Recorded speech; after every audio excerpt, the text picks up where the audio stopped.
بسم اللہ الرحمن الرحیم۔ حضرت سعید بن جبیر جو کہ ایک تابعی بزرگ تھے، ایک دن منبر پر بیٹھے ہوئے یہ الفاظ ادا کیے کہ حجاج ایک ظالم شخص ہے۔ ادھر جب حجاج کو پتہ چلا کہ آپ میرے بارے میں ایسا گمان کرتے ہیں تو آپ کو دربار میں بلا لیا اور پوچھا، کیا تم نے میرے بارے میں ایسی باتیں بولی ہیں؟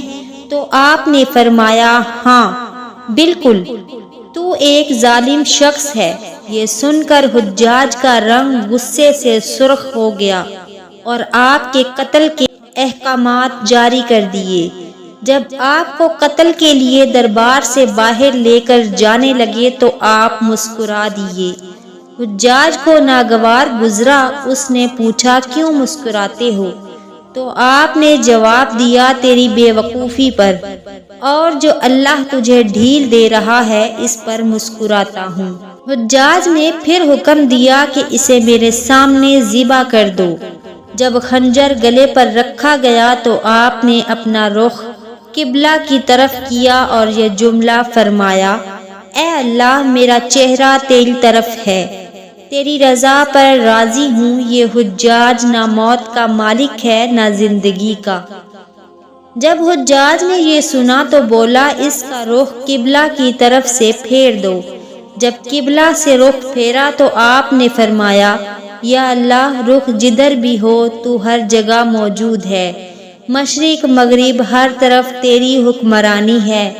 میری دعا ہے کہ میرا قتل اس کا آخری ظلم ہو، میرے بعد اسے کسی پر مسلط نہ فرمانا۔ آپ کی زبان سے یہ جملہ ادا ہوا، اس کے ساتھ ہی آپ کو قتل کر دیا گیا اور اتنا خون نکلا کہ دربار تر ہو گیا۔ ایک سمجھدار بندہ بولا کہ اتنا خون تب نکلتا ہے جب کوئی خوشی خوشی مسکراتا ہوا اللہ کی رضا پر راضی ہو جاتا ہے۔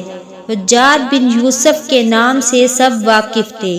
حجاج کو عبد الملک نے مکہ، مدینہ، طائف اور یمن کا نائب مقرر کیا تھا اور اپنے بھائی بشر کی موت کے بعد اسے عراق بھیج دیا، جہاں سے وہ کوفہ میں داخل ہوا۔ ان علاقوں میں 20 سال تک حجاج کا عمل دخل رہا۔ اس نے کوفے میں بیٹھ کر زبردست فتوحات حاصل کی۔ اس کے دور میں مسلمان مجاہدین چین تک پہنچ گئے تھے۔ حجاج بن یوسف نے ہی قرآن پاک پر اعراب لگوائے۔ اللہ تعالیٰ نے اسے بڑی فصاحت و بلاغت اور شجاعت سے نوازا تھا۔ حجاج حافظ قرآن تھا، شراب نوشی اور بدکاری سے بچتا تھا۔ وہ جہاد کا دھنی اور فتوحات کا حریص تھا، مگر اس کی تمام اچھائیوں پر اس کی ایک برائی نے پردہ ڈال دیا تھا، اور وہ برائی کیا تھی؟ ظلم۔ حجاج بہت ظالم تھا۔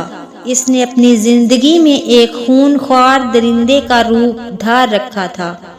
ایک طرف موسیٰ بن نصیر اور محمد بن قاسم کفار کی گردنیں اڑا رہے تھے اور دوسری طرف وہ خود اللہ کے بندوں، اولیاء اور علماء کے خون سے ہولی کھیل رہا تھا۔ حجاج نے 1,20,000 انسانوں کو قتل کیا ہے۔ اس کے جیل خانوں میں ایک دن میں 80,000 ہزار قیدی ایک وقت میں ہوتے، جن میں سے 30,000 عورتیں تھیں۔ اس نے جو آخری قتل کیا وہ عظیم تابعی اور زاہد و پارسا انسان حضرت سعید بن جبیر رضی اللہ تعالی عنہ کا قتل تھا۔ انہیں قتل کرنے کے بعد حجاج پر وحشت سوار ہو گئی تھی۔ وہ نفسیاتی مریض بن گیا تھا۔ حجاج جب بھی سوتا، حضرت سعید بن جبیر اس کے خواب میں آ کر اس کا دامن پکڑ کر کہتے کہ اے دشمن خدا، تو نے مجھے کیوں قتل کیا؟ میں نے تیرا کیا بگاڑا تھا؟ جواب میں حجاج کہتا کہ مجھے اور سعید کو کیا ہو گیا ہے؟ اس کے ساتھ حجاج کو وہ بیماری لگ گئی جسے زمہریری کہا جاتا ہے۔ اس میں سخت سردی کلیجے سے اٹھ کر سارے جسم پر چھا جاتی تھی۔ وہ کانپتا تھا۔ آگ سے بھری انگیٹھیاں اس کے پاس لائی جاتی تھیں اور اس قدر قریب رکھ دی جاتی تھیں کہ اس کی کھال جل جاتی تھی، مگر اسے احساس نہیں ہوتا تھا۔ حکیموں کو دکھانے پر انہوں نے بتایا کہ پیٹ میں سرطان ہے۔ ایک طبیب نے گوشت کا ٹکڑا لیا اور اسے دھاگے کے ساتھ باندھ کر حجاج کے حلق میں اتار دیا۔ تھوڑی دیر بعد دھاگے کو کھینچا تو اس گوشت کے ٹکڑے کے ساتھ بہت عجیب نسل کے کیڑے چمٹے ہوئے تھے اور اتنی بدبو تھی جو پورے 1 مربع میل کے فاصلے پر پھیل گئی۔ درباری اٹھ کر بھاگ گئے، حکیم بھی بھاگنے لگا۔ حجاج بولا، تو کدھر جاتا ہے؟ علاج تو کر۔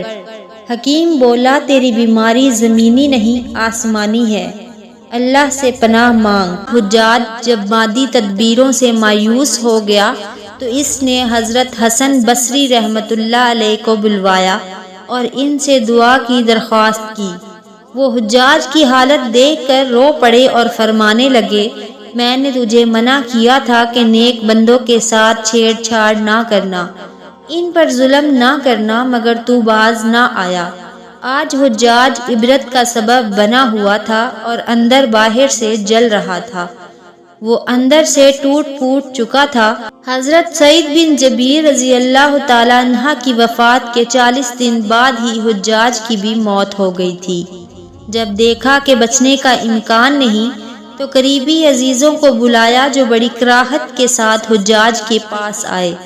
وہ بولا، میں مر جاؤں تو جنازہ رات کو پڑھانا اور صبح ہو تو میری قبر کا نشان بھی مٹا دینا، کیونکہ لوگ مجھے مرنے کے بعد میری قبر میں بھی نہیں چھوڑیں گے۔ اگلے دن حجاج کا پیٹ پھٹ گیا اور اس کی موت واقعہ ہو گئی۔ اللہ ظالم کی رسی دراز ضرور کرتا ہے، لیکن جب ظالم سے حساب لیتا ہے تو فرشتے بھی خشیت الہی سے کانپتے ہیں، عرش ہل جاتا ہے۔ اللہ ظالموں کے ظلم سے ہم سب کو محفوظ رکھے، آمین۔